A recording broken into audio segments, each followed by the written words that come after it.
Tengo problemas con...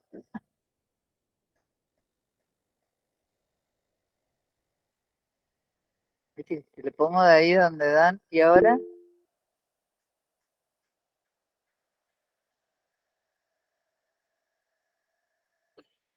ay, ahí está, ¿viste?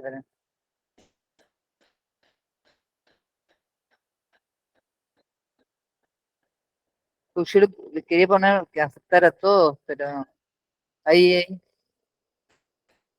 ay, ¿viste? Que eso es lo que me pasó. A vos te pasó lo mismo.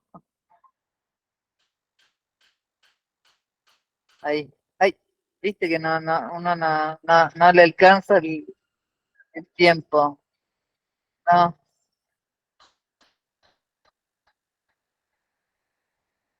Ah, bueno, entonces, lo que pasa es que nos ponemos a ir así y vamos a estar.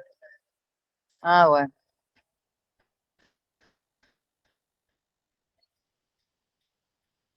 ahí, bueno, ahora puede ser.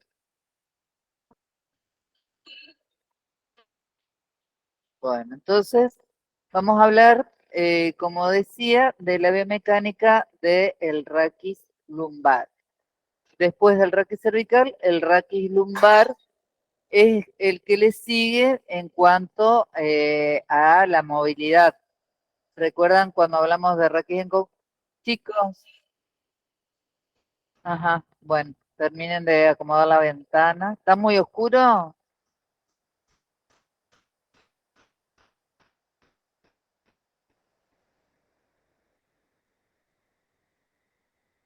¿Listo? Bueno, después del raquis cervical, el raquis lumbar, decíamos, es la zona del raquis con mayor movilidad.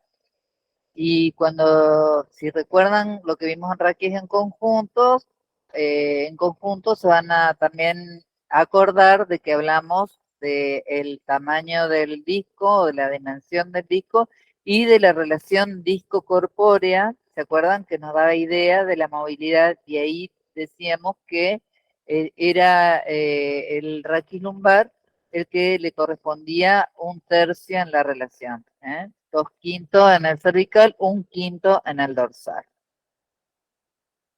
Vamos a ver acá. Bueno, si nosotros tomamos una radiografía y vemos el raquis lumbar en el conjunto, vamos a ver que el raquis lumbar es rectilíneo y es simétrico. Podemos trazar una línea recta y que va a pasar por la parte media de la vértebra. Además, vamos a ver que el tamaño, la magnitud de los cuerpos vertebrales y de las apófisis transversas va a ir aumentando de arriba hacia abajo, de la primera a la quinta lumbar. ¿Se acuerdan que está formada por 5 vértebras? El raquilumbar. Bueno. Y si trazamos una línea por encima, por la parte más elevada de las crestas ilíacas, va a pasar aproximadamente entre la cuarta y la quinta vértebra lumbares.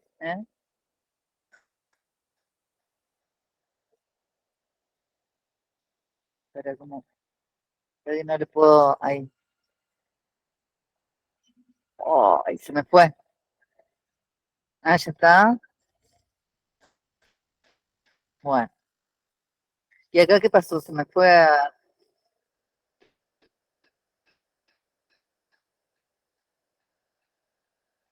No, no me deja ahora, porque si me voy para allá, vuelvo ahí. Bueno, ya el que llega tarde, llega tarde. Ya es hora. Fíjense a ver si hay lugar, pero no sé, ya está. Atrás, están todas las sillas ocupadas ahí, ¿no? Bueno, como les decía, fíjense qué pasa. Si nosotros trazamos una línea a nivel de la parte más alta de las crestas ilíacas entre L4 y L5. Además, si trazamos dos verticales desde los bordes laterales del sacro, se corresponden aproximadamente al fondo de la cavidad cotiloidea para la articulación coxofemoral. ¿De acuerdo? Bueno, eso era una vista de frente. Si vemos una vista de perfil, vamos a tener diferentes elementos a tener en cuenta o parámetros a tener en cuenta. Uno es el ángulo sacro. El ángulo sacro, que es de aproximadamente 30 grados, que está formado por la línea que pasa por la meseta superior del sacro con la horizontal. ¿Eh? ¿Se entiende? Ese es el ángulo sacro. El ángulo lumbosacro es aquel que se forma entre el eje de la quinta y el eje del sacro. Es lo que vemos acá. No sé si se ve también de allá, que estamos marcando ahí, que es de aproximadamente 140 grados. ¿Eh? Luego tenemos el ángulo de inclinación pélvica, que siempre tenemos en cuenta la horizontal, ¿no es cierto? Que es el ángulo que se forma entre la horizontal y la línea que pasa por el borde del promontorio y el borde superior de la sínfisis del pubis. ¿Eh? Ahí. También vamos a tener en cuenta que acá tenemos una lordosis de concavidad posterior y si nosotros trazamos una línea que vaya desde la primera o dejamos caer una plomada desde la primera a la quinta vértebra lumbares, vamos a obtener lo que se llama la cuerda, que no está especificado acá, pero es la cuerda, y la que se dirige hacia la parte más profunda es la flecha, que representa el punto máximo de curvatura del raquis, que generalmente corresponde a L3. ¿Eh? Luego tenemos la reversión posterior, que es una medida que tiene en cuenta también la vertical que pasa desde el borde supero posterior de la primera lumbar al borde posterior inferior de la quinta lumbar. ¿Eh? La reversión estaría indicando la parte inferior, ¿eh?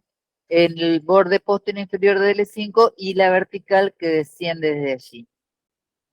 Esta reversión posterior va a ser indicativa de si este raquis lumbar va a tener una lordosis aumentada o disminuida. Puede ser nula, positiva o negativa. Fíjense que es nula si ese punto se confunde con la cuerda de la lordosis. O sea, si esta línea pasa directamente de L1 a L5, es nula, no tenemos ninguna distancia. ¿Qué va a pasar si esta curvatura se desplaza hacia atrás? Va a ser positiva. Si se desplaza hacia atrás, va a ser positiva. Y si se desplaza hacia adelante, va a ser negativa. La reversión pélvica. ¿Se entiende? Bueno. Vamos a ver entonces eso en cuanto a algunos parámetros a tener en cuenta. Vamos a ver lo que tiene que ver con la planimetría, que dijimos que en general se da en todo el raquis, es la sumatoria de cada movimiento de cada sector, es el que nos da la amplitud global en el raquis. Es decir, que acá también vamos a tener movimientos en el plano sagital a través de un eje lateral o frontal, que es el movimiento de flexión y de extensión. Luego, a través de un eje anteroposterior, vamos a obtener un movimiento en el plano frontal, que es el de inclinación lateral o inflexión lateral. Lo van a ver de las dos maneras. Lo mismo pasa con el movimiento de rotación que se produce a través de un eje que pasa axialmente por el centro, que es vertical.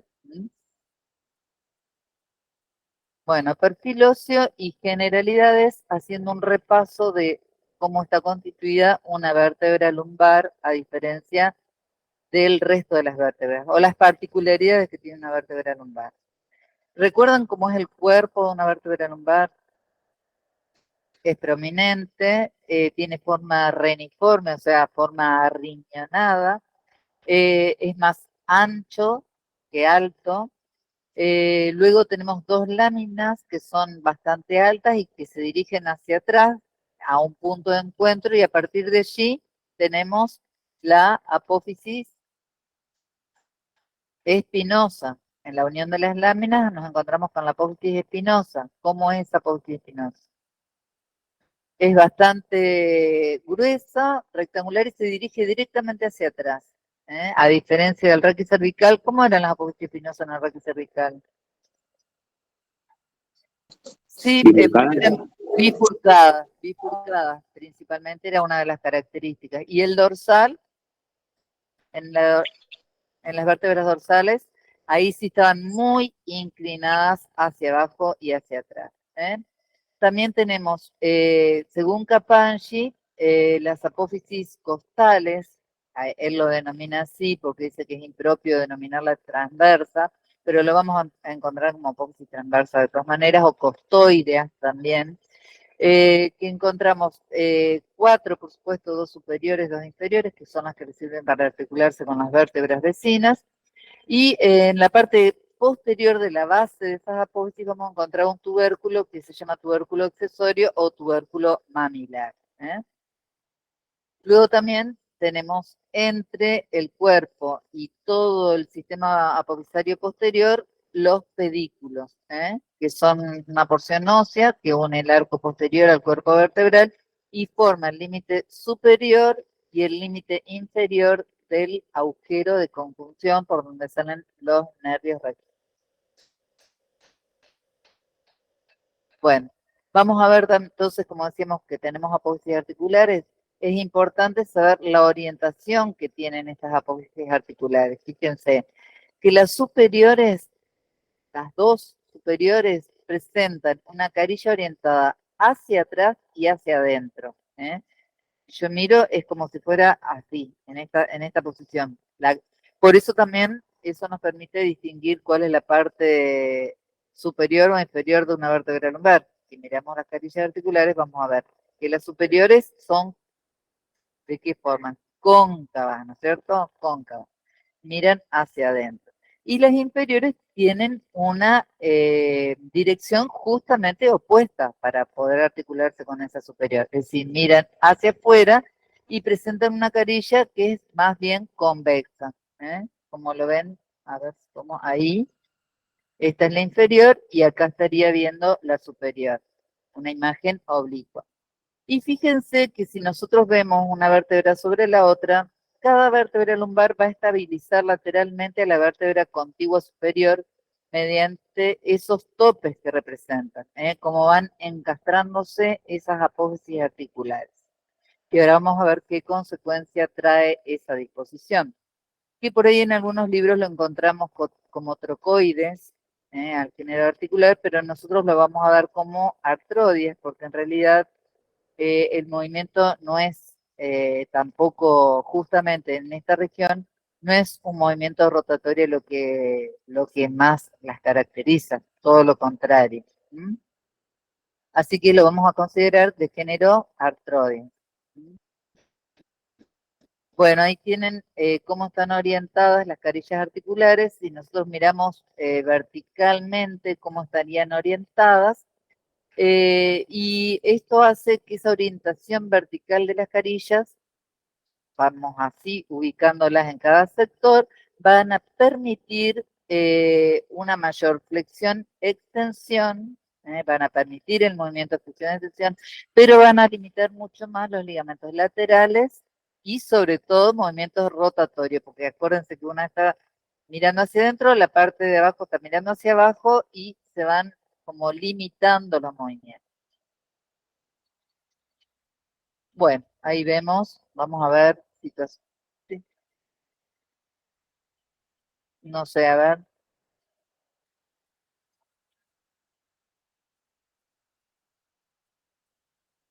Sí,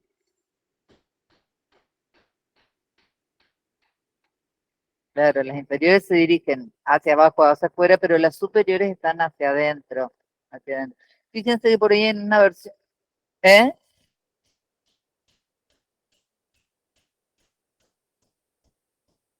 No entendí el plano.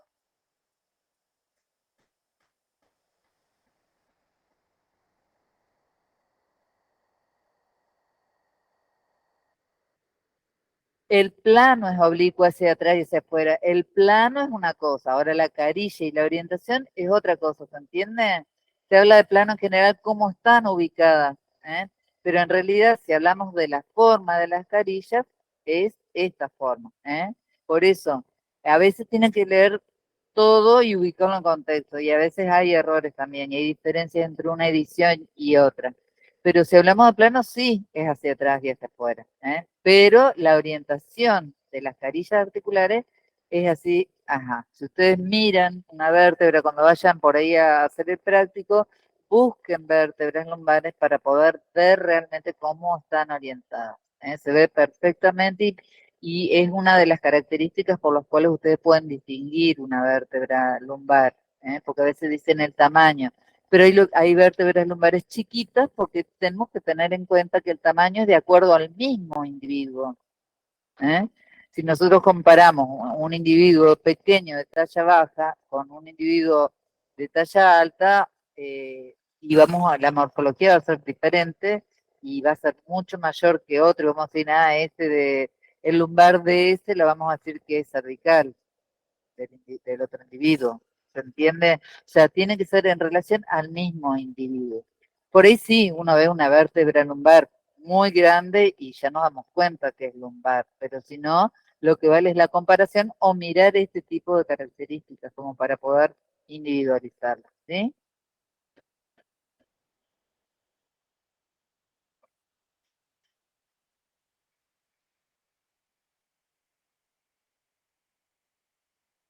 Bueno, vamos a decir que son los últimos aceptados ahora porque ya es tarde. Tienen que tratar de entrar antes, son las y cuarto.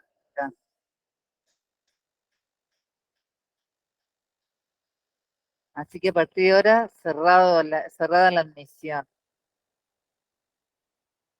Bueno, eh, vemos acá, a ver, ¿dónde íbamos? No estamos todavía.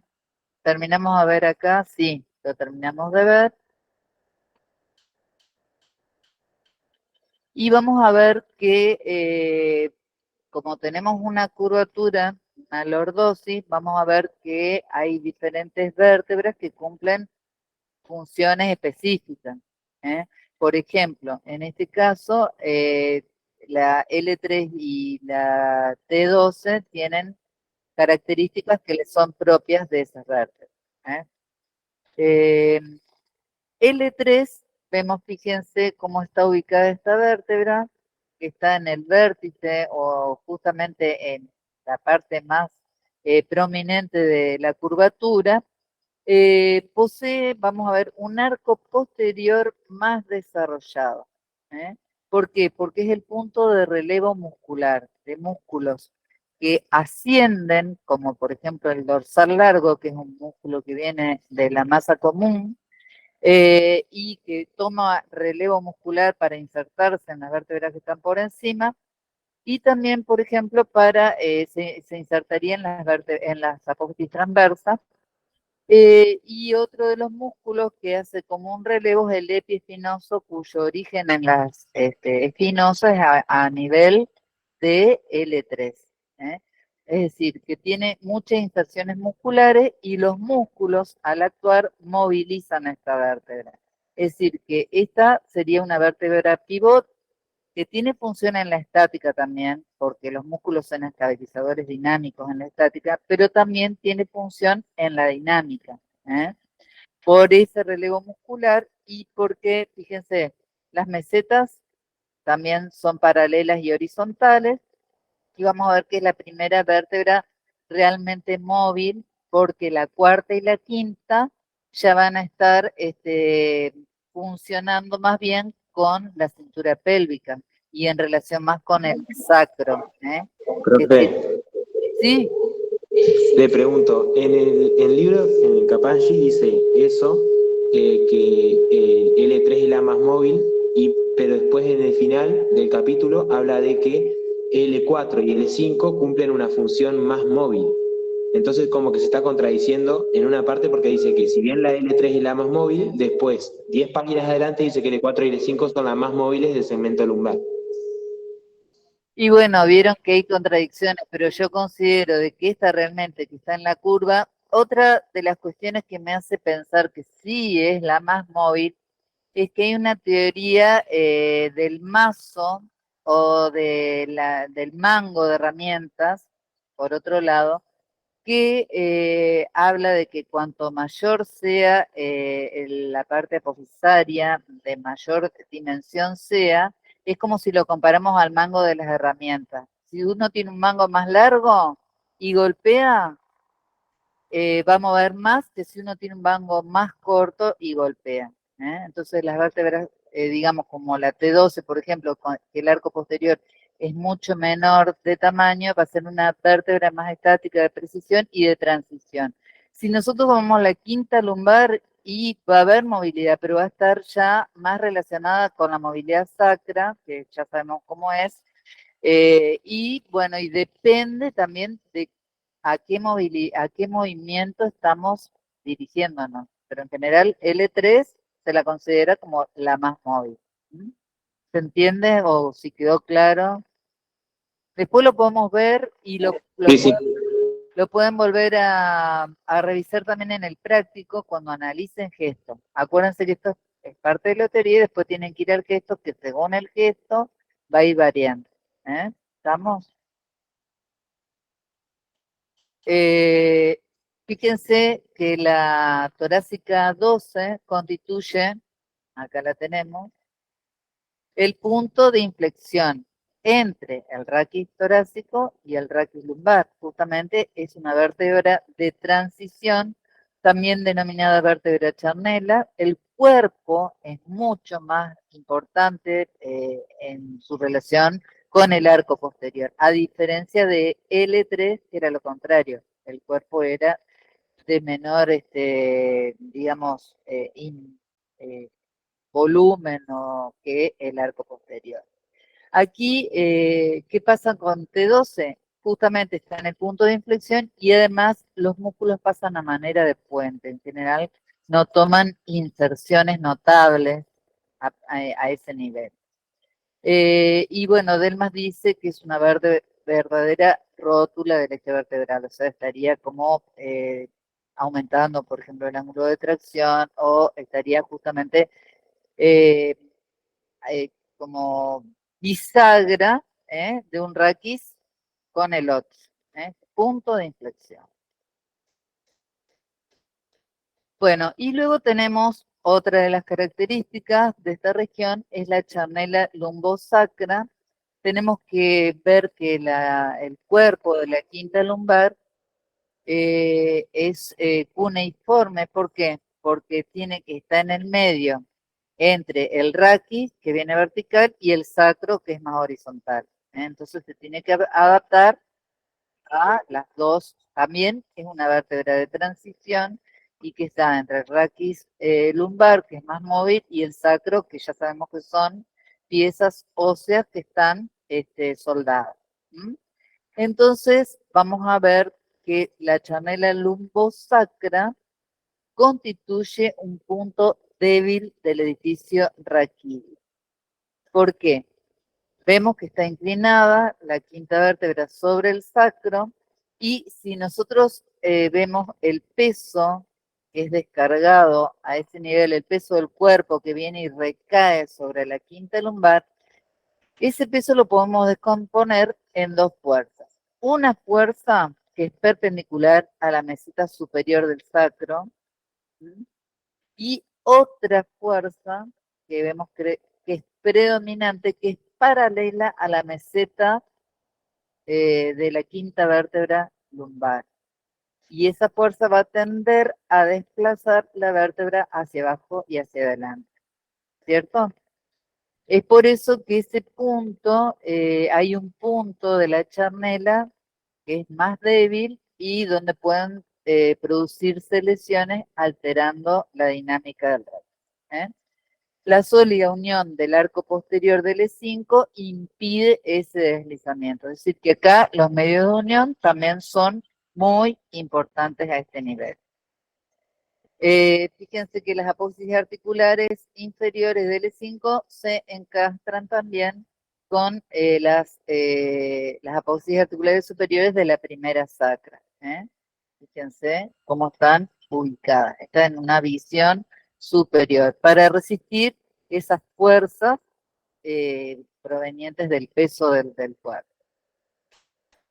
Bueno, vamos a ver que esas transmisión de fuerzas que se llevan a cabo o que recaen sobre la quinta vértebra van a transmitirse a través de una porción que se llama istmo vertebral, que es una porción del arco posterior que está comprendida entre las apófisis articulares superiores e inferiores.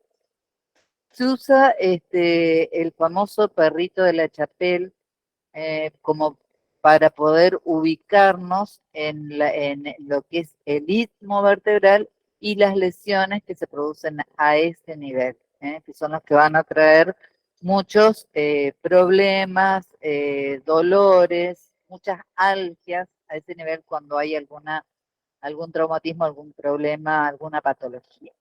Bueno, fíjense que ese perrito se puede ver en radiografías oblicuas. Acá tenemos una visión de una vértebra, una visión oblicua de una vértebra. Fíjense que acá está el cuerpo vertebral y acá van a estar las diferentes partes que constituyen el cuerpo. Acá lo ven bien al perrito. Bueno, fíjense que la apófisis transversa va a formar el hocico del perrito, de la apófisis transversa del lado donde se realiza la radiografía. El ojo va a estar dado por el pedículo, el cuello va a estar dada por ¿quién? La apófisis articular superior de la vértebra de ese lado. Luego vamos a tener la pata delantera, la apófisis articular inferior de ese lado, acá. Luego tenemos el rabo, que vamos a ir hacia atrás, va a estar dada por la lámina y la apófisis articular superior del lado opuesto. La pata trasera, fíjense, por la apófisis articular inferior del lado opuesto. Y el cuerpo por la lámina del lado donde se toma la radiografía. ¿Sí? Y acá el collar o el cuello va a representar justamente la región del istmo vertebral.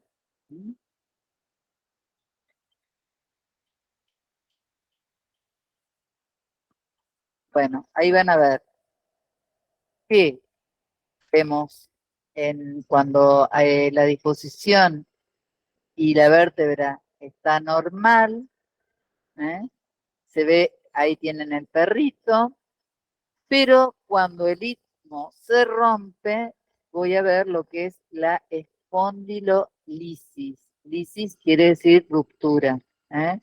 Y cuando se produce ya un desplazamiento y el cuerpo ya no queda retenido porque hay una ruptura con desplazamiento, se produce la espondilolistesis a ese nivel. Y en ese caso, la quinta lumbar solo queda retenida por el disco, fíjense, lumbosacro a este nivel, y las fibras oblicuas están muy tensas, y por otra parte, los músculos de las correderas vertebrales. Por eso a ese nivel, todo lo que es la fascia toracolumbar, ¿se acuerdan que vimos cuando vimos raquis en conjunto? Y los músculos de las correderas son muy importantes. En general, cuando hay estas patologías, hay mucho dolor, hay diferentes grados, y en esos diferentes grados, en los primeros interviene el kinesiólogo también, mediante el fortalecimiento muscular, todo lo que es reeducación postural, y cuando está muy avanzado y ya, bueno, el dolor y las alteraciones por ahí que pueden ser neurológicas son mayores, generalmente ahí en casos extremos va a cirugía. ¿Estamos? Eso se da, sí, a nivel de la charnela y en el istmo vertebral. En la charnela, justamente a nivel de la quinta lumbar. Profe, Sí, Usted habla, o sea, solamente se menciona la quinta lumbar, pero L4, L3 también pueden sufrir estas rupturas o no. también, pero es mucho menos frecuente, justamente por la disposición que tiene en la quinta y el peso del cuerpo, cómo recae. Y esto puede deberse a múltiples factores. Hay factores genéticos, de edad, de peso, de esfuerzo. Hay que ver cómo trabaja la persona. Ahí es donde intervenimos con la kinefilaxia y la higiene postural. Por eso, para evitar esto. Y también, no solo rupturas acá, sino también hernias discales. No sé si contesto tu pregunta. Sí, sí, era para saber más o menos, ¿no? Sí, principalmente es a nivel de la quinta lumbar, sobre todo por la forma de orientarse, de la orientación de la vértebra, ¿sí? Bueno, ahí tienen en una imagen radiográfica, acuérdense que es una imagen oblicua, ¿eh? El perrito de la chapela. Bueno, muy bien. Pasamos a lo que son los estabilizadores primarios o estáticos. ¿A quién tenemos? A todos los ligamentos que ya vienen recorriendo todo el raquis. Recuerden que tenemos el disco intervertebral que pertenece a qué articulación. Entre los cuerpos vertebrales, ¿a qué género? Anfiartrosis, verdadera. Y estaba compuesto por dos partes, recuerdan el núcleo pulposo y el anillo fibroso, que son muy importantes, fíjense cómo impide el deslizamiento justamente las fibras del anillo. Sobre todo si están sanas, por eso hay que preservarlo y hay que cuidar el cuerpito. Bueno, entonces vamos a tener también en la parte, digamos, del cuerpo vertebral, el ligamento, ¿dónde está mi pecho? Acá. El ligamento vertebral, bueno, fíjense cómo estaría dibujado, cómo estaría representado en aquella imagen.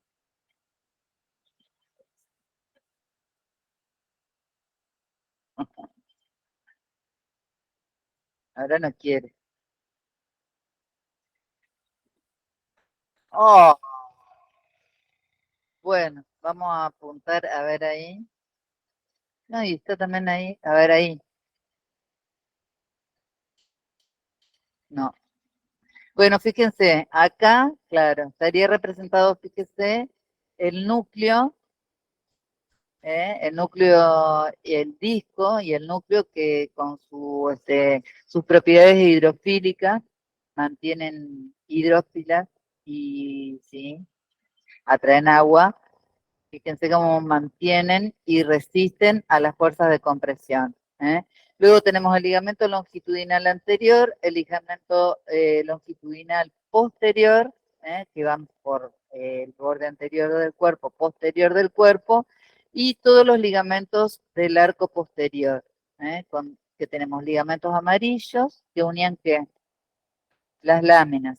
Luego tenemos las articulaciones interapofisarias o sigapofisarias de las apófisis articulares, que dijimos de qué género eran, artrodias, van a tener una cápsula articular y también ligamentos de refuerzo. Luego tenemos los ligamentos, los intertransversos, que unen las apófisis transversas, o los tubérculos mamilares, según algunos autores, y vamos a tener el ligamento interespinoso y el ligamento supraespinoso. ¿eh? Que decíamos que llegaban hasta el sacro, o sea que también forman parte de los refuerzos de la chanela lumbosacra, esos ligamentos. ¿Qué otros ligamentos se acuerdan? Es el mismo, sí. Fíjense, acá están todos los gráficos. ¿Pasamos? ¿Hay algún inconveniente con esto? Bueno, esto todo de repaso tienen que volver, chicos, a ver todos los ligamentos y fíjense qué importante es el ligamento común anterior o longitudinal anterior, la manera que se insertan, esto es una imagen lateral, ¿no es cierto? Un corte sagital de la columna, y vamos a ver que se inserta más en el centro de los cuerpos que en los bordes.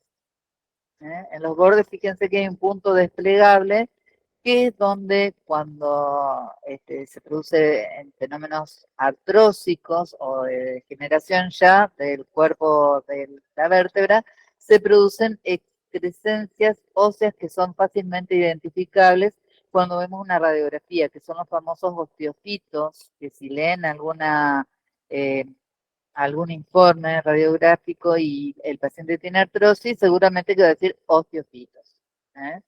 Y que se nota muy bien en los bordes inferior y superior de la parte anterior del cuerpo de las vértebras. Fíjense, bueno, acá lo que decíamos, los ligamentos que nombramos, los ligamentos amarillos son muy importantes porque va del borde superior de la lámina superior al borde,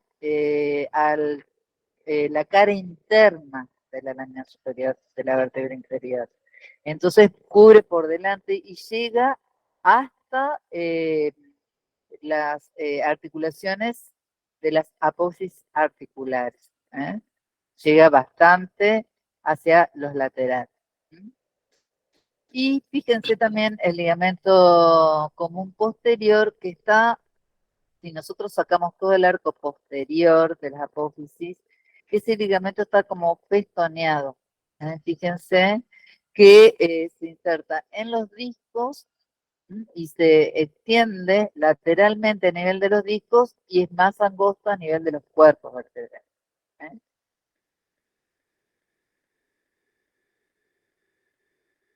Bueno, ¿qué otros ligamentos tenemos que no los encontramos en otra parte? Los iliolumbares, que ya los estuvimos viendo. ¿Por qué? Porque los ligamentos iliolumbares van a unir cuarta y quinta vértebra lumbares a la cintura pélvica. ¿eh? Vamos a tener dos haces, una superior, fíjense que une la cuarta vértebra, o de la cuarta transversa, a la cresta ilíaca. Y el haz inferior o ilio transverso lumbar inferior que une el vértice de la apófisis transversa también a la cresta ilíaca, aunque a veces se pueden distinguir de ese ligamento inferior dos haces, uno estrictamente ilíaco y uno estrictamente sacro. ¿Vamos? Bueno, en cuanto al análisis osteocinemático, eso es en lo que respecta a los estabilizadores pasivos o ligamentos. En cuanto a los movimientos de la columna, son los que ya estuvimos viendo y lo vimos en la clase anterior, como la flexión, la extensión, la rotación y la inflexión o inclinación lateral. ¿De acuerdo? ¿Algún problema con los movimientos? No. Muy bien. Vamos al análisis artrocinemático. Esperen que tengo calor ya. Bueno, muy bien. Vamos a tener en cuenta lo que dice también Kaltenborg, que es el libro en cuanto a la guía y la regla cóncavo-convexa, que, bueno, habla de que en una articulación sana todos los movimientos son una combinación de rodamiento y deslizamiento principalmente, ¿no es cierto? Íntimamente en la articulación. En la columna vertebral se trata de esos movimientos combinados, pero la cantidad de deslizamiento es mayor cuanto más congruentes son las superficies articulares, ya sean planas o curvas, como en este caso, que estamos hablando del raquis lumbar. Y el rodamiento va a predominar en articulaciones menos congruentes. O sea, va a ser una combinación, pero va a predominar, en este caso va a predominar más el deslizamiento. Fíjense que considera que en la columna vertebral el occipucio, o sea, se refiere a la cabeza, ¿no es cierto?, al occipital con el atlas, al igual que el sacro en relación con el coxis, se mueven de acuerdo con la regla convexa. Aquí tenemos entonces en la regla convexa que decía que el deslizamiento y el rodamiento son en sentido opuesto. En cambio, cada vértebra desde C2 a L5 se mueven en relación con su segmento caudal de acuerdo a la regla cóncava. Entonces, el deslizamiento y el rodamiento son hacia el mismo lado. Vamos, simplemente eso. Esto les va a quedar, así que el favor. ¿Se entendió esto? Bueno. Vamos a ver la flexoextensión en el raquis lumbar. En cuanto a la flexión, ¿qué va a pasar cuando se realiza la flexión en el raquis? ¿Qué va a pasar con el cuerpo de la vértebra que está por encima? Se va a inclinar. ¿Alguien quiere hacer alguna pregunta? No, se activó algún micrófono por ahí. Bueno, fíjense que entonces los dos cuerpos vertebrales se van a aproximar, va a disminuir el grosor del disco en la parte, perdón, en la parte anterior disminuye el grosor del disco, el núcleo pulposo, ¿qué va a pasar? Se va a ir hacia atrás y va a tensar las fibras del anillo. ¿Qué va a pasar con el ligamento vertebral común anterior en la flexión? Se va a distender. ¿Qué va a pasar con las apófisis articulares? En este caso, en el caso de la flexión, se van a separar, va a ascender la superior, va a descender la inferior, y ¿qué va a pasar con los ligamentos y cápsulas de la zona posterior? Se tensan, y esa puesta en tensión va a ser la que limite la flexión. En la extensión, ¿qué va a pasar? Todo lo contrario. Es decir, que el cuerpo de la vértebra superior se va a inclinar hacia atrás, el núcleo pulposo se va a ir hacia adelante, se van a tensar las fibras del anillo. ¿Qué va a pasar con el ligamento vertebral común anterior? Se va a tensar. ¿Qué va a pasar con todos los medios de unión del arco posterior? Se distienden. ¿Y qué va a pasar? Acuérdense que en la parte posterior se aproximan las apófisis articulares y también se van a aproximar las apófisis espinosas. Las apófisis espinosas y todos los elementos que se interponen también van a ser del límite. Es decir, que acá el tope del movimiento de extensión va a ser un tope óseo, duro. ¿Estamos? Y el tope óseo y la tensión del ligamento vertebral común anterior van a ser los que limitan el movimiento de extensión. ¿De acuerdo? Bueno, acá esto es tomado del libro de Cailliet, que también habla mucho de anatomía funcional y biomecánica, y habla un poquito de la restricción de la flexión en la columna lumbar. Vamos a empezar cuando estamos en posición bípeda y normal, que es la última imagen que les estoy mostrando. Fíjense que la imagen dice la columna en hiperextensión, o sea, cuando hay lordosis, hay hiperextensión, ¿sí? ¿Qué va a pasar con los tejidos blandos? Van a estar flexibles y relajados en una bipedestación normal. ¿Qué pasa en los primeros 45 grados de flexión de tronco? Los músculos extensores se van a contraer de manera excéntrica porque el movimiento se va a realizar a favor de la gravedad. ¿Sí? Los músculos extensores permiten la flexión contrayéndose de manera excéntrica. Y luego, ya en los últimos 15 grados de flexión, los músculos extensores se relajan y la limitación va a estar dada por los ligamentos posteriores, fíjense que se tensan, y las fascias también de la región posterior que se tensan en el último tiempo de la flexión. ¿De acuerdo? ¿Sí? Bueno, amplitud de los movimientos. Es decir, el ROM, la amplitud, digamos, óptima.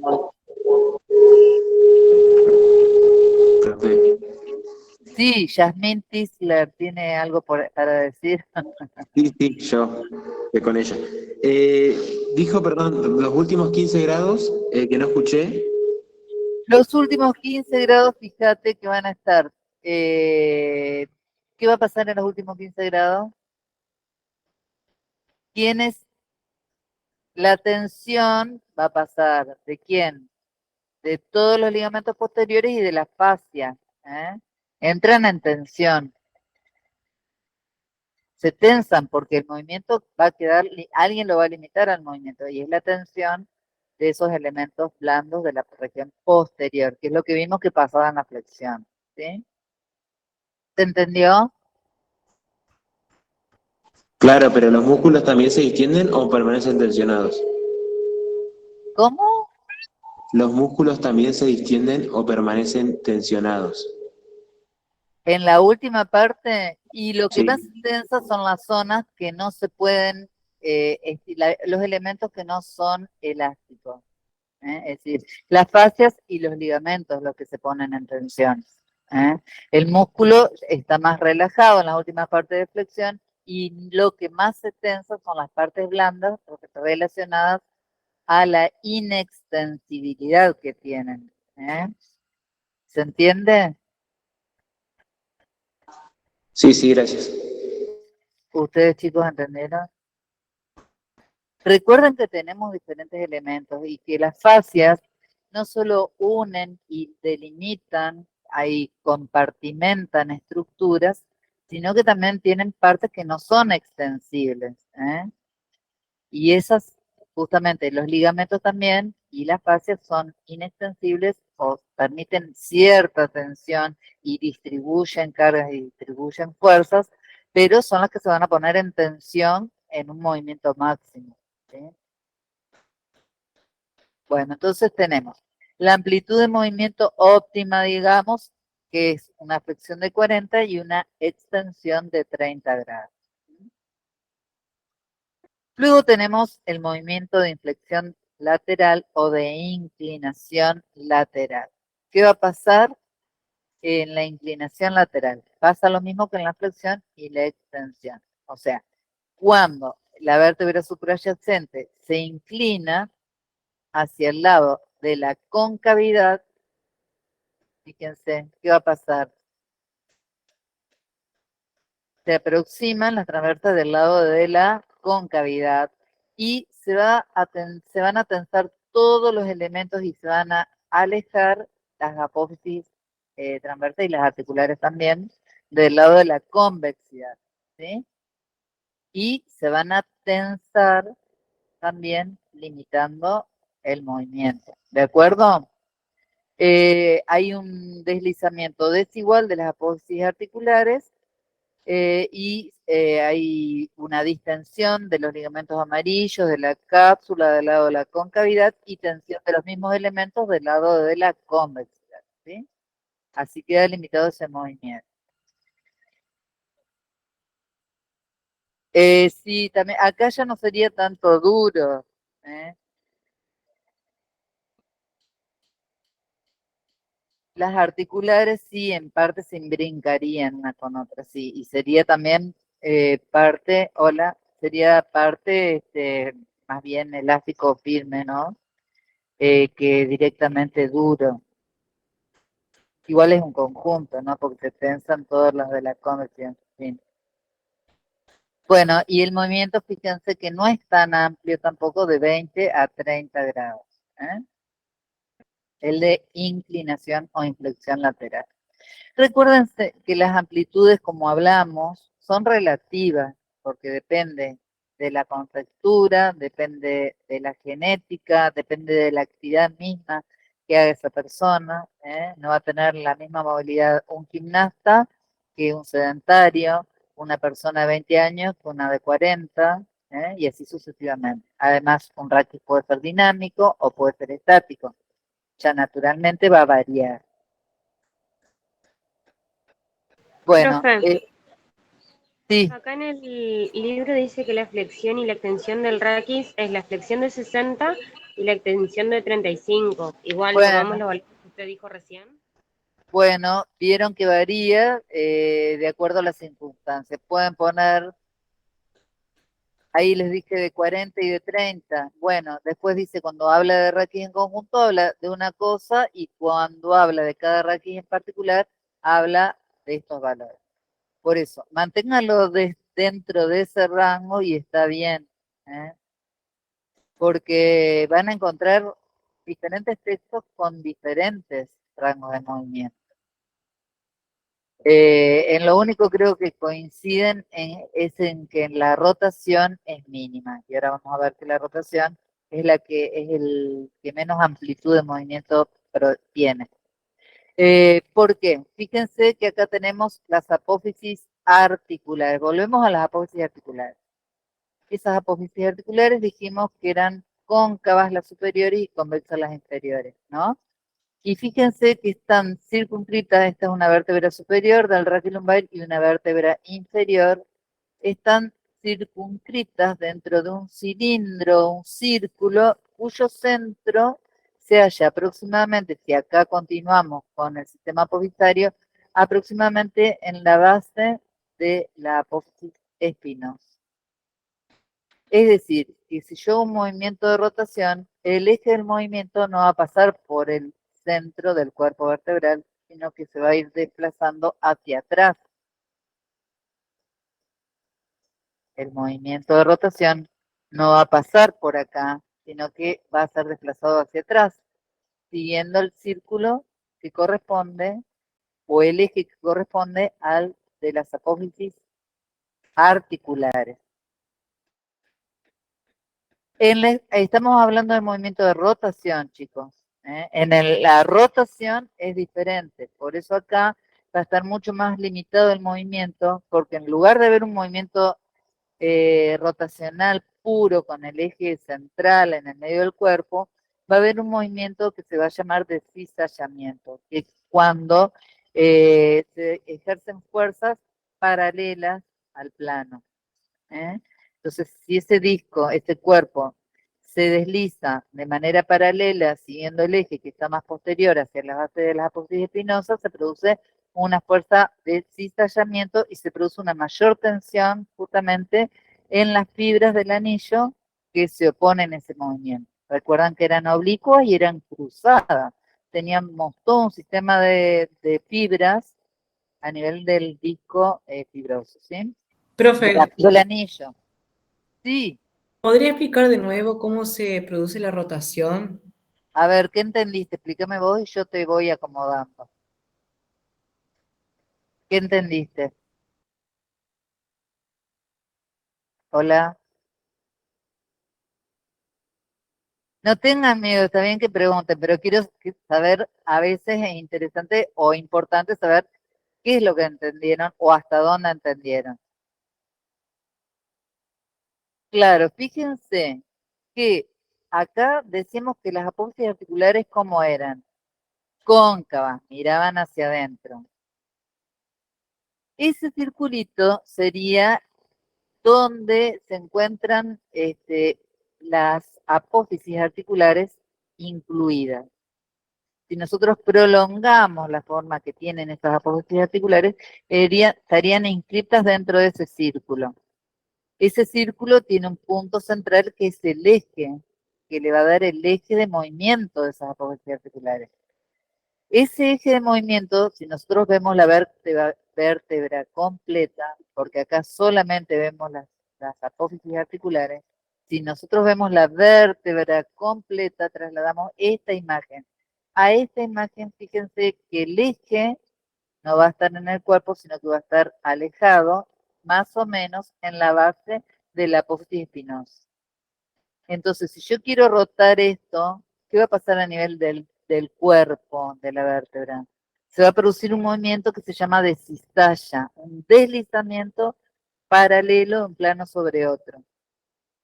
No se va a producir un movimiento rotacional a nivel del cuerpo vertebral. No sé si ahora expliqué un poquito más claro, si me comprendieron, ahora lo dejé sin sonido. ¿Se entiende ahí cómo es? Por eso ese movimiento va a estar muy limitado, porque ¿qué va a producir? Enseguida se van a tensar las fibras del disco, las fibras del anillo fibroso, por ese movimiento en cizalla.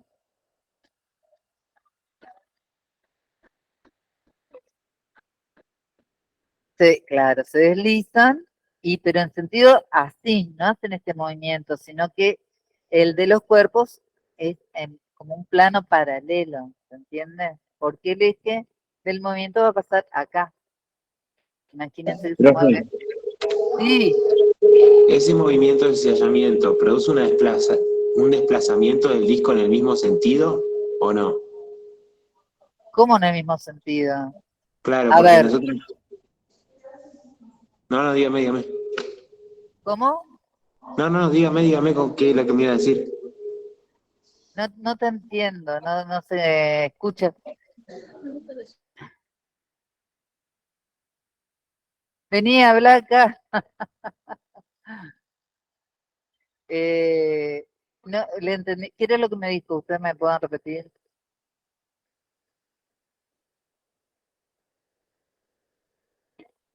Claro, el disco es opuesto porque, fíjense, si yo tomo el punto de giro acá, el disco que está por arriba va a ir para este lado, ¿eh? O sea, va a ser opuesto. Las que se van a tensar van a ser las fibras que van en sentido opuesta al movimiento. Siempre va a haber fibras que van en el mismo sentido, porque tenemos diferentes orientaciones de las fibras de capa y capa, ¿o no? Las que se tensan son las que están.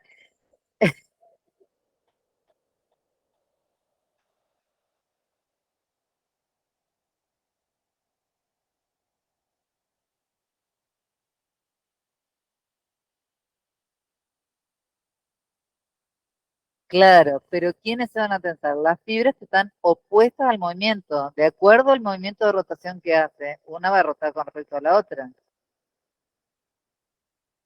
¿Ustedes ya dieron raquis lumbar o dieron raquis en conjunto? Bueno, bueno, pero acá lo que tienen que tener en cuenta es ese movimiento, que no pasa el eje del movimiento por el cuerpo, que es en el único lugar donde sucede esto y es diferente por la orientación que fíjense que tienen las apófisis articulares, que son muy diferentes, son cóncavas, y eso hace que el movimiento justamente de las articulaciones que se deslizan, que son artrodias, se produzca el eje, o sea, el eje del movimiento esté desplazado del cuerpo. Y porque la vértebra inferior es mucho más amplia, como dijimos, el tamaño de la vértebra va a aumentar de la primera a la quinta. ¿Entendieron ustedes, chicos? Bueno, es eso, simplemente que hay una variación entre la primera y la quinta. Y por eso se dice que aproximadamente está en la base de la apófisis espinosa, no en todas las vértebras, pero igual tampoco. Bueno, ahora dentro de un ratito viene de vuelta. No pudo entrar por eso, está con la sangre en el ojo.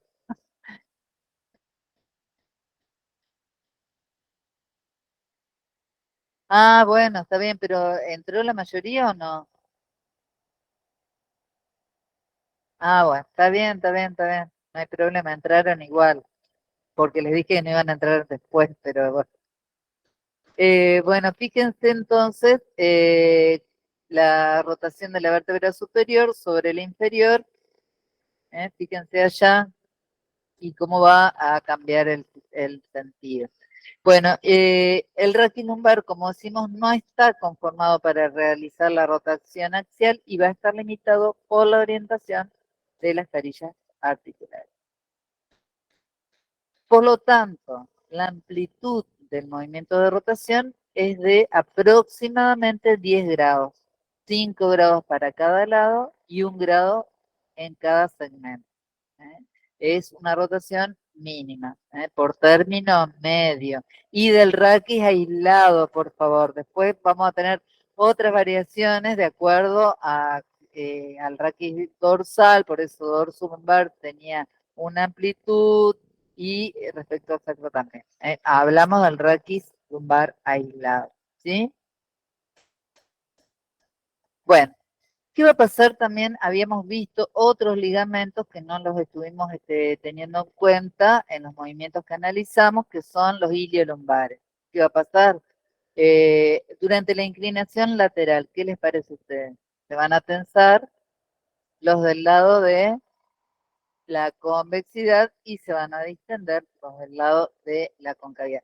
Esa es la principal acción que tienen los ligamentos iliolumbares, pero también se tensan en cierta manera durante la flexión. Oh, ¿qué me pasó ahora? Ahí, ahí está, ahí está. Fíjense entonces que durante la flexión se tensa la superior del ligamento iliolumbar por la dirección que tiene. Tiene una dirección inferior más posterior y superior más anterior. Entonces, al flexionar, va a tensarse más el as superior. En cambio, en la extensión, se va a tensar más el as inferior. Está por la dirección que tiene. La movilidad de la charna y la lumbosacra está limitada debido a la potencia de los ligamentos iliolumbares, pero en conjunto limitan más la flexoextensión que limitan más la inclinación lateral, perdón, que la flexoextensión. ¿De acuerdo? Esto es sencillo. Uno tiene que ir razonando dónde está la ubicación del ligamento para poder, bueno. Ritmo lumbosacro, que yo lo tomé de la profesora, que es lo mismo que van a encontrar como ritmo lumbopélvico. Es sencillamente la relación que va teniendo la columna lumbar con la pelvis sobre las articulaciones coxofemorales, porque al realizar una flexión, luego automáticamente también intervienen la pelvis y produce la flexión en las articulaciones coxofemorales. Es simplemente eso. Hay una relación entre la flexión de la columna lumbar y la flexión de las coxofemorales que van acompañadas. Y fíjense que acá tenemos otra vez la fascia toracolumbar, que era lo que decíamos, que eh, va permitiendo y va acompañando los movimientos, va disipando energía y también va a ir limitando el movimiento de flexión. Bueno, y cuando se extienden, y por supuesto van a intervenir músculos de los miembros inferiores anclados en la cintura pélvica, como son los isquiotibiales, el glúteo mayor, etcétera, el cuádriceps también. En la movilidad de la pelvis, cuando, si ustedes se levantan y realizan una flexión, van a ver que también se acompaña de flexión de las coxofemorales. Y también intervienen los músculos posteriores mediante una contracción excéntrica y luego una contracción concéntrica cuando se vuelve al movimiento de bipedestación. Bueno, todos los ligamentos y musculaturas que soportan la flexión de la columna, que eso es lo que ya estuvimos viendo, el disco y todos los ligamentos posteriores y todo el sistema posterior que acompaña. Bueno, vamos a hablar un poquito de los músculos que encontramos a este nivel. Son poquitos, ¿no? Vayan buscando libritos de anatomía, vamos a repasar inserciones que van a tener su importancia a la hora del análisis del gesto. Ahora no vamos a ver justamente inserciones musculares porque eso ya está como sobreentendido. Me imagino que ya todos se acuerdan de las inserciones de estos músculos, ¿no?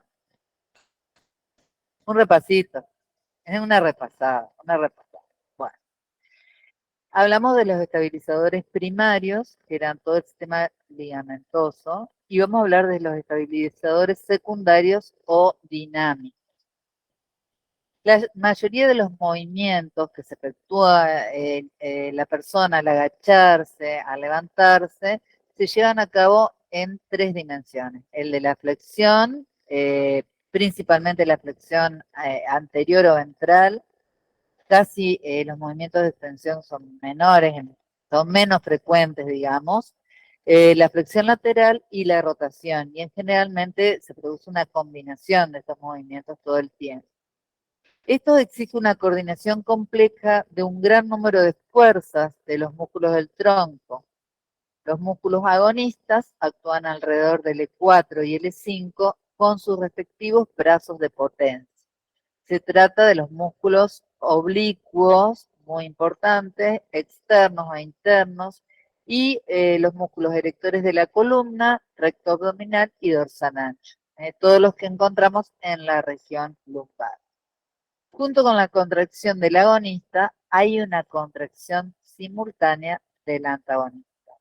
Decíamos que hay una co-contracción, lo que hace que se mantenga estable esa columna que soporta el peso y que debe transmitir peso hacia los miembros inferiores y recibir la contrapartida de la reacción del suelo, que era lo que estuvimos viendo todo este tiempo. Las fuerzas de compresión contribuyen a mantener la rigidez de la columna, la co-contracción con los antagonistas protege a las articulaciones de las lesiones causadas por fuerzas excesivas o fuerzas bruscas. Así se ha demostrado que la estabilidad de la columna lumbar humana disminuye durante los periodos de actividad muscular baja. O sea, está en relación directa la estabilidad con la acción muscular. ¿Sí? Bueno, aquí tenemos un corte a nivel lumbar del tronco con todas las estructuras que podemos encontrar allí. Ahí tenemos la vértebra, tenemos todos los músculos paravertebrales, los más profundos, las de las correderas vertebrales, tenemos también todos los músculos abdominales, acá tenemos los rectos, las fascias, la línea blanca, y todos estos elementos, todos estos músculos son los que le van a dar firmeza y fortaleza y estabilidad principalmente a esta región. Bueno, ¿se acuerdan de los músculos que teníamos en la región posterior? Vamos a empezar con la región posterior. En la región posterior tenemos tres planos principales, un plano profundo, un plano medio y un plano superficial. Después más hacia arriba continúan otros músculos, por ejemplo acá en el plano medio citamos al posterior inferior, al serrato posterior inferior, también sabemos que tenemos un serrato posterior superior, pero en este caso, hablando de columna lumbar, es este el que tiene, digamos, protagonismo. Y también en el plano superficial nombramos al dorsal ancho, pero sabemos que también a niveles más superiores encontramos al músculo trapecio. Y en el plano profundo encontramos los músculos transversos espinosos, que son muy importantes, que ocupan el espacio entre las apófisis espinosas y transversas, y tienen diferentes capas y niveles, hay diferentes teorías, se van insertando entre las apófisis transversas, y ahí está la teoría de Trollar y de Winkler, que habla de diferentes inserciones, o también se habla de laminar corto, laminar largo, rotadores y multífidos. Son músculos más bien cortos, segmentarios, y luego músculos más largos que ocupan más de un espacio y se van reconvirtiendo hasta llegar al raquis cervical desde el sacro y pelvis. ¿Se acuerdan que teníamos lo que constituía la masa común, que es medio sinónimo de la fascia toracolumbar, porque está justamente en esa región, y desde allí parten esos músculos de la masa común que eran el transverso espinoso? ¿Quién más? Dorsal largo, ¿se acuerdan? Que es lo que también lo van a encontrar como longísimo, y el iliocostal, o también lo van a encontrar como sacrolumbar. Esos músculos partían de allí. Y por último, el músculo espinoso o epiespinoso, que se inserta en las apófisis espinosas y se sitúa por detrás del músculo transverso espinoso y del longísimo, y constituyen ellos una masa voluminosa que ocupa ambos lados de las espinosas, las correderas vertebrales. Por eso se los denomina músculos paravertebrales o músculos de las correderas vertebrales, hablando del plano profundo. Luego tenemos en el plano medio, fíjense, ahí tenemos al serrato posterior inferior, y el plano superficial que cubriría, que está constituido por el dorsal ancho, cuya inserción culmina en el húmero, ¿sí?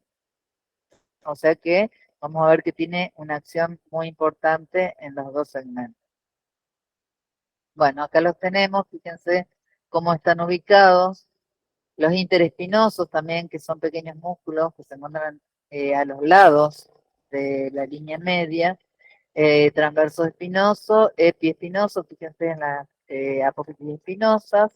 Acá tenemos otro corte donde podemos ver el dorsal largo también, el ilio costal o sacrolumbar. El más profundo es el transverso espinoso y por fuera y más superficialmente músculo dorsal ancho, que toma su inserción también en toda la región inferior de la columna. ¿Está? Bueno, ya vamos a llegar, pero el cuadrado lumbar no es un músculo que esté directamente en relación con la corredera o los músculos posteriores propiamente dichos, sino que es un músculo lateral. Ahora lo vamos a ver como un músculo lateral. Entonces, ¿qué pasa con la acción general de todos los músculos posteriores? ¿Qué hacen cuando se contraen bilateralmente? Llevan a la extensión del raquis. Tomando el sacro como punto fijo, traccionan con fuerza hacia atrás el raquis lumbar y torácico. Y tienen acción a través de la charnela lumbosacra y a través de la charnela tóraco-lumbar. Acentúan la lordosis lumbar, es decir, que producen una hiperlordosis y constituyen cuerdas parciales o totales. ¿Qué quiere decir cuerdas parciales o totales? La parcial que da un segmento más corto y la total que cubre todo el segmento del que estamos hablando. Ahí tienen un corte, donde se ve, fíjense, en la parte posterior acá tenemos la fascia toracolumbar, fíjense cómo va envolviendo los músculos y cómo se va uniendo acá el dorsal ancho, lateralmente, y acá fíjense todas las estructuras que encontramos a este nivel, muy importante. Acá tenemos la aorta abdominal, la cava inferior, el riñón y la musculatura abdominal que se continúa lateralmente y hacia anterior. Acuérdense que los abdominales también llegan de posterior, lateral y anterior. Bueno, músculos laterales, ella quería a que hablemos de cuadrado, no la vamos a dejar con las ganas. Llegamos al cuadrado lumbar y también el psoas ilíaco. ¿eh? ¿Recuerdan el psoas ilíaco donde se inserta?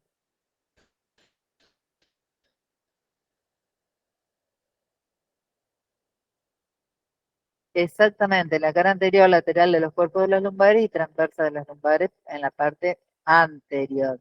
Fíjense que es un músculo muy importante porque sería una cuerda total en este caso, ¿no es cierto? O sea, hablamos del psoas porque cubre toda la curvatura lumbar. Y termina junto con el ilíaco en el trocánter menor del fémur, ¿sí? Y luego tenemos el cuadrado lumbar que tiene numerosas fibras que ahora vamos a ver. Y fíjense que acá también, acá vemos donde los diferentes tipos de fibras y cómo se entrecruzan.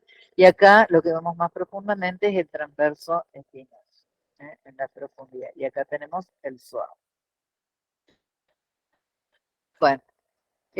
Aquí vemos el cuadrado lumbar, que de un lado está realizando una contracción de qué tipo, concéntrica, y del otro excéntrica, ¿cierto? Estaría elongado de un lado y contraído del otro, en todo caso, si lo vemos a simple vista. ¿Mm?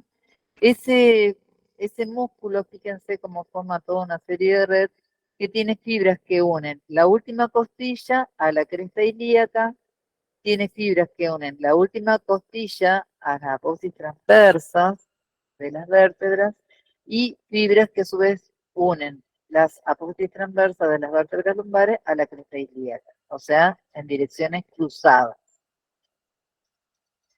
Y el otro músculo, o sea, ¿qué van a hacer estos músculos al contraerse? Si se contraen unilateralmente, van a producir la inclinación o la inflexión lateral.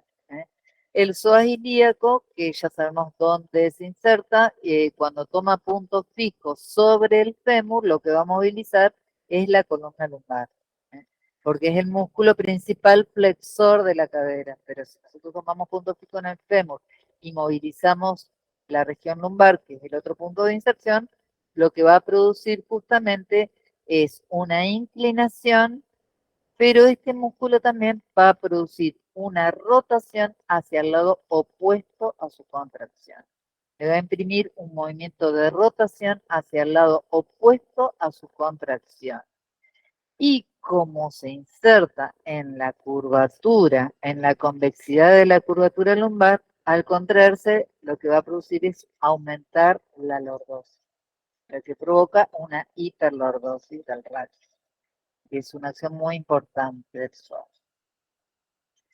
Fíjense que la acción del cuadrado lumbar en la inclinación, acá tenemos que son estas tres flechitas, la que indican la dirección de sus fibras, van a producir la inclinación y se va a ver reforzada por estos dos músculos que son el oblicuo interno y el oblicuo externo del abdomen del mismo lado de la inclinación. Cuando se contraen del mismo lado, entonces son sinergistas. Y vamos a ver acá la acción del psoas, que al actuar sobre la convexidad de la curva, la acentúa y produce una hiperlordosis. Y de este lado también vemos como, además de inclinador, le produce la rotación, pero hacia el lado opuesto a su contracción. Entonces, la inclinación, por ejemplo, se contrae el psoas del lado izquierdo, la inclinación y la rotación hacia el lado opuesto. Igual que el transverso espinoso. También produce una contracción que lleva a la rotación hacia el lado opuesto a su contracción. Los dos músculos del grupo lateral inclinan el tórax hacia el lado de su contracción, pero el cuadrado lumbar no ejerce acción sobre la lordosis. En cambio, el psoas determina hiperlordosis al mismo tiempo que una rotación del tronco hacia el lado opuesto. Bueno, ¿qué músculos tenemos a continuación? Acuérdense que el transverso espinoso, al final lo tenemos. Bueno, ya lo vamos a ver seguramente ahora cuando veamos después músculos del abdomen y su acción. ¿Se acuerdan los músculos que constituían la pared abdominal? El más profundo, ¿cuál es? El transverso espinoso, luego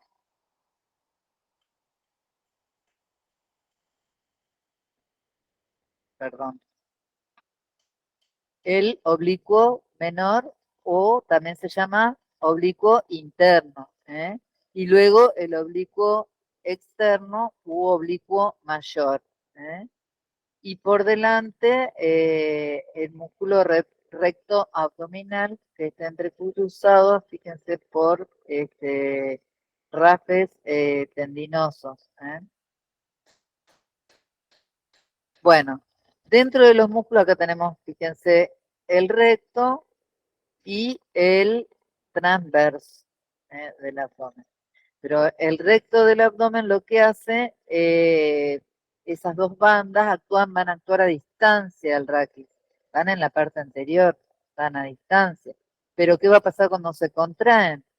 Aproximan el orificio inferior del tórax, porque fíjense dónde están sus inserciones superiores, a la cintura pélvica. Por lo tanto, ¿qué van a provocar? Una flexión. Fíjense entonces, acá tenemos oblicuo interno, y transverso, de los que vimos, al recto, anterior o mayor, transverso, y acá tenemos el oblicuo interno. Y por último, el más superficial, el oblicuo externo. Fíjense que tienen una dirección cruzada, el oblicuo interno o menor, que se dirigen las fibras desde arriba abajo y de adentro afuera, tienen esta dirección. En cambio, el oblicuo mayor, fíjense cómo se dirigen las fibras de arriba abajo y de afuera adentro. El oblicuo mayor, para que ustedes puedan comparar o tener una referencia, es como si yo me pusiera las manos en el bolsillo. Esa es la línea de la inserción de los músculos, del músculo oblicuo mayor. Esta dirección. como si me pusieran las manos en el bolsillo. Y el oblicuo menor tiene la orientación inversa. Pero esto es muy importante porque nos va a dar el contorno del talle. ¿Por qué? Porque las fibras del oblicuo menor y mayor se van entrecruzando y formando toda una red, un tejido, que es como si tuviéramos el cilindro, que esto es lo que compara Capangi, y lo estuviéramos rotando uno sobre el otro, tendríamos la dirección de los músculos abdominales, de los oblicuos, y tendríamos el contorno del talle. Estaría como se disponen las fibras de los músculos. Las fibras de los músculos anchos prolongadas por las fibras de sus respectivas aponeurosis tejen un verdadero corsé alrededor del abdomen. La dirección de las fibras del oblicuo externo del abdomen a un lado, fíjense que si yo decía que tenía las fibras del oblicuo externo a un lado, se van a prolongar con la dirección de las fibras del oblicuo interno del otro lado. ¿Vamos? Considerados en conjunto, estos músculos constituyen un tejido romboidal que le da el contorno al talle.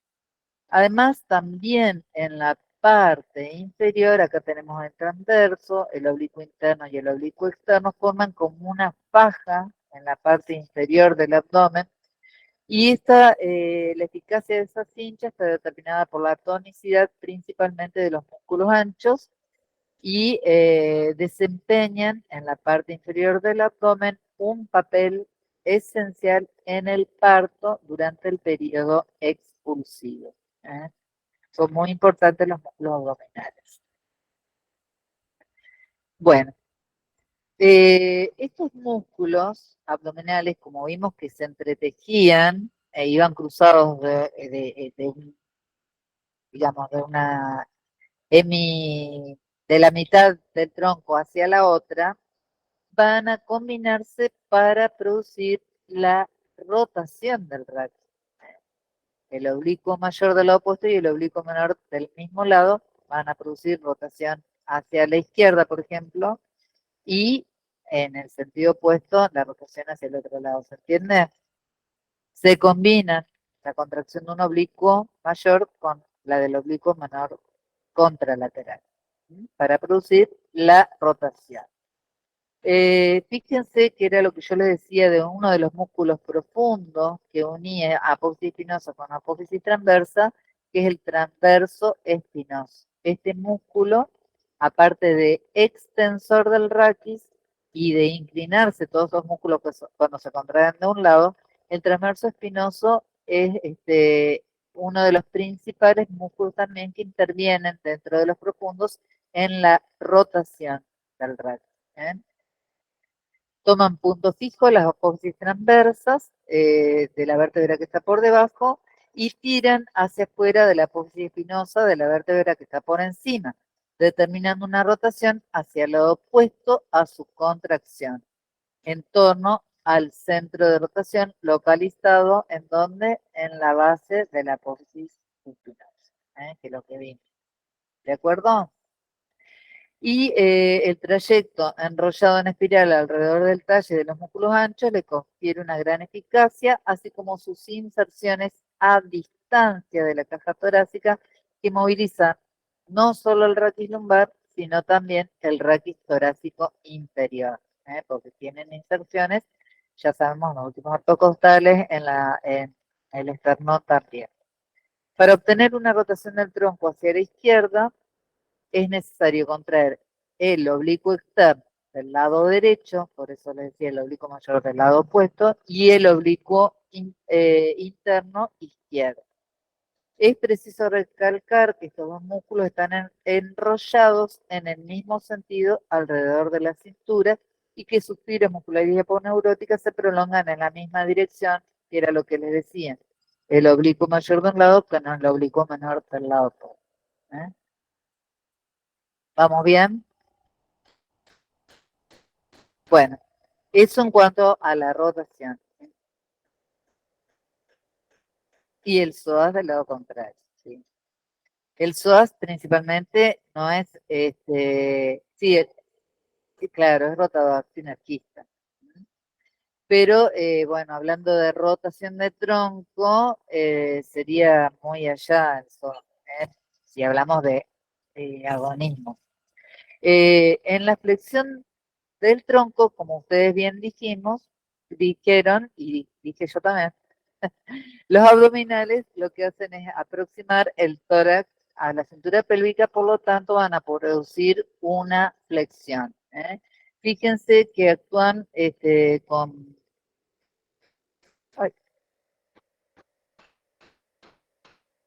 con brazos de palanca muy grandes en la parte inferior imagínense, de la columna, movilizan toda la parte hasta la parte anterior del tórax y también otro brazo a partir de la cintura pélvica, ¿no? La distancia promontorio-púbica. Es decir, que los brazos de palanca son muy importantes. Mientras que el recto del abdomen constituye un tensor directo, porque va de una punta a la otra, produce la flexión directa, los músculos oblicuos constituyen tensores oblicuos, hacia abajo y atrás, el oblicuo interno, y hacia abajo y adentro, el oblicuo externo. ¿eh? Estos tienen un papel de sustentadores, cuanto más oblicuos son, sostienen, estabilizan y producen el movimiento. Tienen una doble acción, por un lado flexionan el tronco hacia adelante y por otro también lo que van a hacer es enderezar la lordosis que aumentaba en la extensión y aumentaba, por ejemplo, por acción del psoas. El psoas es hiperlordosante, pero los abdominales enderezan la lordosis porque actúan en esos grandes brazos de palanca y llevan el tronco hacia adelante flexionando y enderezando la lordosis. Muy bien, ¿se entendió hasta ahí? Bueno, vamos a poner en el bolsillo. Los músculos de la pared abdominal intervienen, como les decía, en el enderezamiento de la lordosis. Fíjense que acá tenemos una imagen con una actitud o una posición que se le denomina esténica o de relajación. Esa posición en que todo está más, estamos relajados y se acentúan todas las curvaturas, ¿no?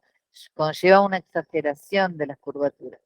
Para pasar de esta posición a esta posición, es decir, a la posición erecta, en bipedestación, tenemos que comenzar primero corrigiendo, fíjense, la pelvis como está inclinada hacia adelante, tenemos que corregir esa posición, esa anteversión pélvica, y acá actúan quienes, los músculos extensores de la cadera, ¿eh? Es decir, los isquiotibiales y los glúteos. Luego se comienza a corregir si la hiperlordosis, que le corresponde a los abdominales, principalmente a los rectos, fíjense, y luego intervienen los músculos de las correderas vertebrales.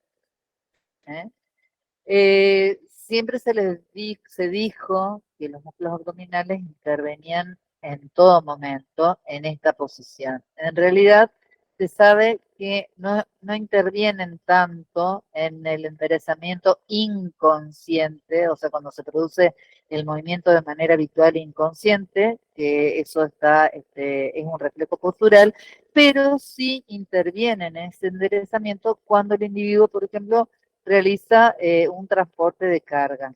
En la parte anterior, ahí los abdominales, cuando hay transporte de carga, cuando uno se pone un peso en la cabeza o lleva un elemento por delante, los abdominales sí intervienen en el enderezamiento. ¿Estamos?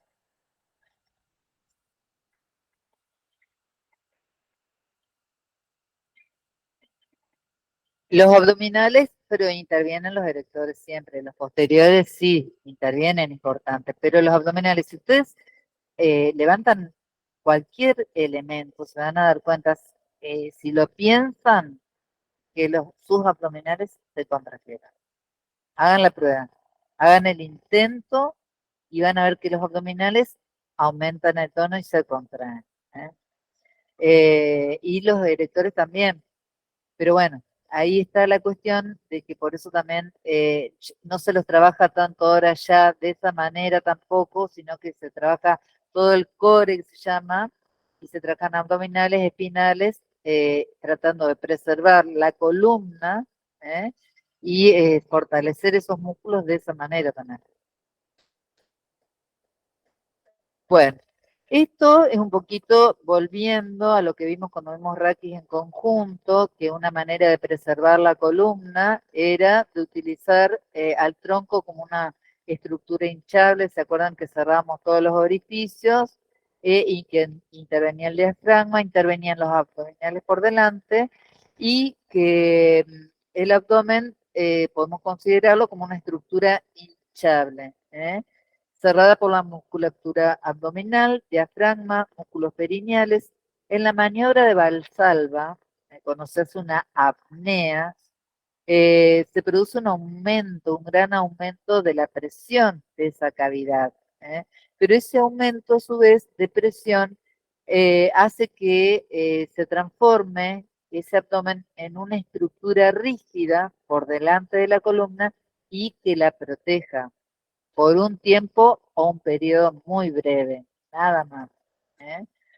Aparte porque la apnea es un mecanismo, fíjense, que se puede mantener por poco tiempo, influye en la parte circulatoria sobre todo, y en muchos órganos, y a la larga es más perjudicial que favorable.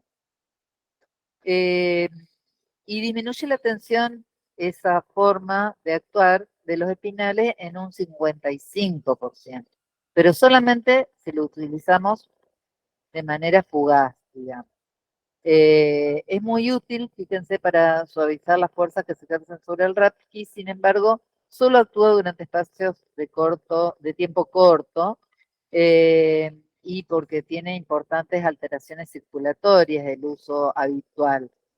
Para disminuir la compresión de los discos intervertebrales, siempre es preferible levantar una carga, porque además el hecho de levantar un elemento, por ejemplo, del piso con flexión de tronco, no solamente va a traer problemas aquí y va a provocar el efecto Valsalva, sino que a la larga va a provocar lesiones en el disco intervertebral y nos va a traer como consecuencia a la larga una hernia de disco. ¿eh? Es por eso que nosotros desde ya tenemos que ir educando a las personas que conocemos de que las cargas siempre se deben levantar acercando el elemento o lo que sea al tronco en primer lugar y luego trabajando con flexión de cadera, con el tronco erecto, ¿sí? Bueno, también vimos que si nosotros veíamos la columna, a ver, de perfil en bipedestación, ¿qué va a pasar? Tenemos todas las curvaturas y los músculos que intervienen para mantener esa posición cuando el equilibrio se corre un poquito. Cuando se llega a un pequeño desequilibrio, entran en acción todos los músculos de la cadena posterior. Pequeño desequilibrio anterior pone en tensión el tríceps ural, los isquiotibiales, glúteos, lumbares, torácicos y cervicales. Todos los músculos posteriores para volver a recuperar esa posición eh, estable de bipedestación. Y se acuerdan cuando vimos el apoyo simétrico, que todas las partes eran equidistantes para un lado y para el otro, y en apoyo asimétrico que hablamos de que se producían curvaturas que iban compensándose en cada nivel para mantener la estabilidad y la mirada en la horizontal. Esto es lo mismo cuando vemos raquis en conjunto, ¿se acuerdan? Bueno, volvemos sino a repasar el tema. Bueno, y fíjense que, como decíamos, la posición asténica, todas las curvas están acentuadas y durante la flexión intervienen los músculos del raquis, glúteos, isquiotibiales, y durante el enderezamiento o la vuelta a la posición intervienen isquiotibiales, glúteos y también los músculos erectores. ¿Estamos? Bueno, vamos a hablar un poquito de lo que es una hernia de disco. donde vemos el agujero de conjunción y el cuello radicular. ¿Se acuerdan cómo estaba constituido o cuáles eran las paredes óseas que limitaban el agujero de conjunción? Teníamos por delante, ¿a quién tenemos? Al disco intervertebral y a la porción adyacente del cuerpo. Por debajo, el pedículo de la vértebra que está por debajo y por encima el pedículo de la vértebra que está por arriba. Por detrás, ¿a quién tenemos acá? A las articulaciones sigapofisarias recubiertas por la cápsula, a las que llega también a aproximarse los ligamentos amarillos que unían las láminas. ¿Mm? Acá tenemos otra vista, donde esto en verde sería el saco dural, que sería parte de la dura madre que envuelve a modo capuchón a la médula, a la médula espinal en todo su trayecto, y que a nivel de cada agujero de conjunción hace una perforación, que es lo que se llama cuello radicular, y permite al nervio salir, que luego se van a ir formando las anastomosis, formándose los plexos nerviosos. ¿Vamos? Por eso es muy importante. Acá tenemos una vista superior donde se ven otra vez los mismos elementos. Acá tenemos el ligamento vertebral común posterior, la médula, las articulaciones sigapofisarias, y acá tenemos cómo se desliza a través de los pedículos. ¿Sí?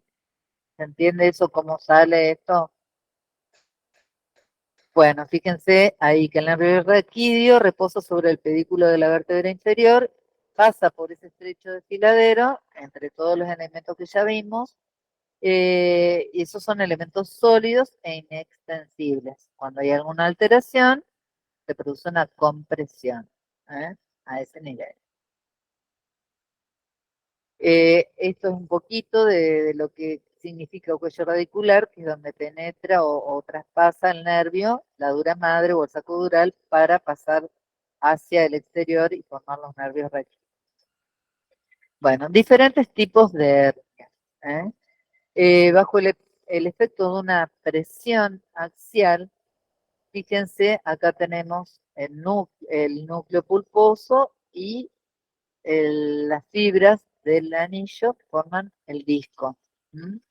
Si nosotros recibimos una compresión axial, la sustancia del núcleo puede fluir en diferentes direcciones. Allá lo vemos también en la otra imagen, las diferentes formas en que puede producirse la hernia. La hernia es simplemente la salida del núcleo pulposo o parte de su sustancia hacia, generalmente, posterior. Si las fibras del anillo fibroso son todavía resistentes, esa hiperpresión, si yo recibo una fuerza de compresión axial, pero las fibras del anillo están bien, lo que va a pasar es que se va a producir el hundimiento de las mesetas vertebrales y el disco va a permanecer y va a producir una hernia intraesponjosa, es decir, que se va a ir hacia el cuerpo de las vértebras. Sin embargo, se ha demostrado que a partir de los 25 años las fibras del anillo empiezan a degenerar, pudiéndose producir desgarros intrafasciculares y entonces bajo presión la sustancia del núcleo podría pasar, fíjense, a través de las fibras del anillo, ya sea de manera concéntrica o bien también fugas de manera radiada. Fíjense cómo se va desplazando. En general, eso se da porque el desarrollo del individuo hasta los 25 años se mantiene y luego comienza un poquito el declive. Más el mal uso, la pérdida de hidrofilia del núcleo y todo eso van provocando pequeños microtraumas, que por eso es importante proteger la columna. Una de las maneras de protegerla es manteniendo una buena cincha también, o un buen core y con músculos que protejan fuertes esas estructuras. Y por supuesto, una buena postura. De De este modo, también vemos que cuando el disco se aplasta y ya hay fuga de la sustancia del núcleo, esa sustancia del núcleo se va a difundir generalmente hacia atrás y va a intentar alcanzar el borde posterior y aflorar por detrás del ligamento vertebral común posterior. ¿Eh?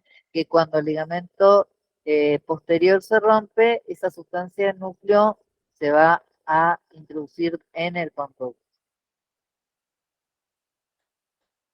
Bueno, ven, hay diferentes tipos de hernias y generalmente, ¿cuál es el mecanismo? Ahora vamos a ver.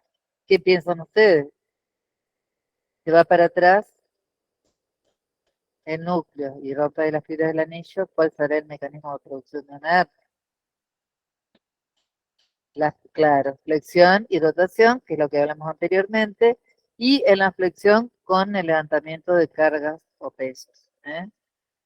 Y sin dar tiempo de descanso también. Fíjense, ahí está la hernia, cómo se fue hacia posterior y sobre todo son posterolaterales. ¿Por qué?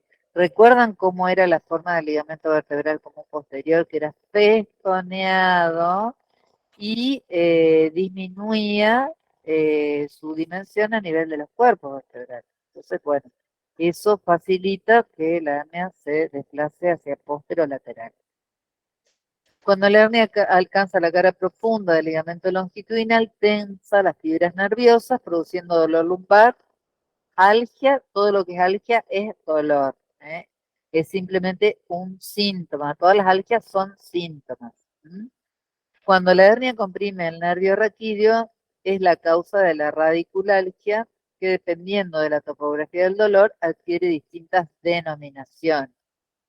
Puede citarse la radiculalgia en el territorio nervio ciático, que lo van a conocer como ciatalgia, o también se lo denomina ciática, lo van a encontrar así, o lumbociatalgia, cuando se lo relaciona a la región lumbar también y al nervio ciático. Bueno, ahí vemos ahí también otra imagen y vamos a ver que toda hernia se produce en general en 3 tiempos, pero se cree que ya tiene que haber una lesión, ¿no es cierto?, previa de las fibras del anillo, eh, por microtraumas que puedan ser repetidos o por algún otro mecanismo traumático también puede ser. La hernia aparece tras un esfuerzo de levantamiento de una carga pesada con el cuerpo inclinado hacia adelante, con el tronco inclinado hacia adelante. Tenemos que en un primer tiempo, fíjense, la flexión del tronco hacia adelante disminuye la altura de los discos, el núcleo se va hacia atrás, se entreabre el espacio y la sustancia nuclear, si hay lesiones en las fibras del anillo, se va a dirigir hacia atrás. ¿Eh? Y puede producir dolor. Incluso puede haber hernias ya conformadas que no, a veces la sintomatología no tiene que ver con la clínica. A veces sí, y a veces son más dolorosas porque dependen, por ahí está comprimiendo una raíz ya. ¿Vieron lo que es el agujero de conjunción? Es óseo y cualquier protrusión que haya puede producir una alza. ¿Eh? Es decir, no necesariamente tiene que haber una hernia, una protrusión, también un abombamiento, también ya se puede producir dolor. En el segundo tiempo, entonces, en este caso, vamos a hacerlo así, pasito a pasito, como tiene que ser en teoría. Al iniciar el esfuerzo de levantamiento, o sea, yo me incliné, ya tengo una lesión. Cuando levanto, ¿qué va a pasar? Se va a aplastar y va a salir empujado esa sustancia del núcleo directamente hacia atrás, ¿no? Y va a alcanzar la cara profunda del ligamento longitudinal posterior. En el tercer tiempo se produce el enderezamiento del raquis, ¿eh? Ahí levanto, que sería ya cuando termina el movimiento, y el trayecto en zigzag por el que ha pasado el pedículo de la hernia se cierra de nuevo bajo la presión y muchas veces son irreductibles, pero no siempre. Muchas veces esas hernias vuelven a ocupar su posición normal o quedan limitadas por el ligamento y no significa que siempre sea quirúrgico, ¿eh? Porque eso depende del grado de hernia y de qué compromiso neurológico produzca también. Pero ese es el mecanismo típico. También acá vemos, fíjense que tenemos raíces hacia abajo a partir de L2, recuerdan que no llegaba la médula más abajo, sino que eran todas las raíces que van a formar qué plexo.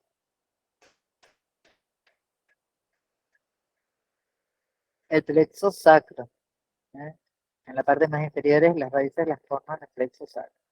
Bueno, fíjense, aparece en general en la parte posterolateral, que es donde el ligamento longitudinal es más angosto. No es más que un desplazamiento, la hernia, del disco intervertebral hacia el interior del canal medular, produciendo la compresión de alguna raíz nerviosa que forma, por ejemplo, en este caso, el nervio ciático. Fíjense que acá se puede observar entre L5 y S1. Con resonancia se ve muy bien cuando hay una... Ahí tienen otra imagen, como podría ser. Y para eso también tenemos una prueba que se llama signo de la sed, que va de la mano, porque en realidad es una prueba que se hace y que provoca dolor en el recorrido del nervio ciático. El nervio ciático es la rama terminal del plexo sacro, ¿sí? ¿Y qué pasaba? ¿Recuerdan cuando vimos sacroiliacas o cintura pélvica con el piramidal por la cortadura mayor? ¿Recuerda? Con el músculo piramidal, el nervio ciático. Claro, puede comprimir alguna de las raíces. Entonces, el signo de la SEC es el dolor provocado al tensar el nervio ciático o una de sus raíces. Se explora con el individuo, fíjense, en decúbito supino, elevando progresivamente el miembro inferior, extendido o bien flexionado y luego se le pide que extienda, pero y da dolor muy intenso, un dolor quemante, si el signo es positivo. ¿Cuándo es positivo? Cuando esto se produce antes de llegar a los 60 grados de flexión. Si la persona sobrepasa los 60 grados, se considera que el signo de la SEC es negativo. Porque, digamos, fíjense que el desplazamiento que se produce entre esta posición y los 60 grados es del límite máximo en que las raíces puedan desplazarse hacia afuera. Si hay una compresión antes, es porque se produce, no se puede llegar a la posición máxima o más allá de los 60 grados porque queda limitado antes la salida del nervio si hay una compresión. Fíjense, en este caso, lo que se puede producir es tensión o dolor, porque ¿quiénes se tensan acá? O pueden estar acortados los isquiotibiales, por eso. Bueno, y tenemos el nervio ciático que está formado por el tronco lumbosacro y raíces provenientes del L4, L5, S1, C2 y S3. Todas las raíces anteriores van a anastomosarse y van a formar este plexo que sale del agujero ciático junto con el piramidal de la pelvis. Descienden hasta la rodilla, bueno, donde se bifurcan, ¿no es cierto? Y da sus dos ramas terminales. En el recorrido de ese nervio, de acuerdo a cualquiera de estas raíces que se vean comprimidas, puede provocar dolor en el recorrido del nervio. Bueno, les quedó, es bastante largo el tema, pero bueno, no sé si, creo que está bastante claro. No sé si tienen alguna pregunta. ¿Alguna pregunta? ¿No?